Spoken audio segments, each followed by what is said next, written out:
السلام عليكم، عاملين ايه؟ رب تكونوا بخير ان شاء الله. النهارده هنعمل مع بعض البسبوسه الدايبه المكرمله اللي انتوا شايفينها التحفه دي بطريقه حلوه جدا وجديده وهتعجبكم قوي. ما تنسوش تعملوا لايك للفيديو وسبسكرايب للقناه وتفعلوا الجرس عشان الفيديوهات الجايه ان شاء الله توصل لكم. بصوا بقى ما شاء الله شكلها حلو قوي ودايبه كده، وطبعا هي كانت سخنه وانا بقطعها عشان كده دايبه بزياده كمان. تعالوا بقى يلا ندخل على الطريقه على طول، بسم الله.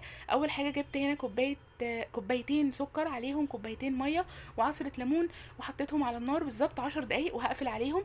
في حله تانية حطيت كوبايه سكر، وفي كل الوصفه بستخدم نفس الكوبايه عشان ما يبقاش المعايير مختلفه. بعد كده حطيت كوبايه سكر بقى زي ما قلت لكم، حطيتها على النار، نار هاديه طبعا خالص عشان السكر ما يتحرقش، وهفضل بقى ان انا اقلبه كده كل شويه لحد ما يتكرمل. بعد كده نحط 3 معالق قشطه، انا ما كانش عندي قشطه بصراحه، حطيت كده وش اللبن، حطيت 3 معالق كبار، وبعد كده حطيت عليهم معلقتين سمنه بلدي كبار برضو، وقلبتهم بقى شويه كده لحد بس ما يعني اختلطوا كده مع بعض. بعد كده بقى نزلت عليهم ب3 كوبايات من دقيق البسبوسه، وبعد كده حطيت معلقه واحده بس بيكنج باودر، وطبعا زي ما قلنا بنفس الكوبايه برضو. قلبتهم بقى وبعد كده حطيت كوبايه ميه، كل ده طبعا والنار شغاله. خلاص كده قفلنا النار، وجبت بقى الصينيه بتاعتي حطيت فيها دهنتها يعني سمنه، وحطيت فيها البسبوسه ودخلتها الفرن في الرف اللي في النص.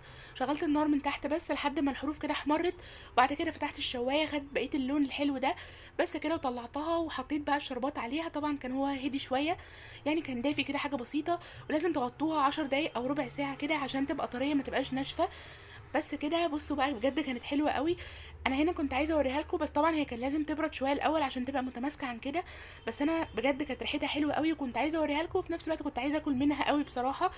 فطلعتها كده وهي لسه سخنه عشان كده تلاقوها يعني ايه، دايبه بزياده شويه عن العادي، بس لو سبتوها تمسك شويه بتبقى احسن من كده بكتير طبعا.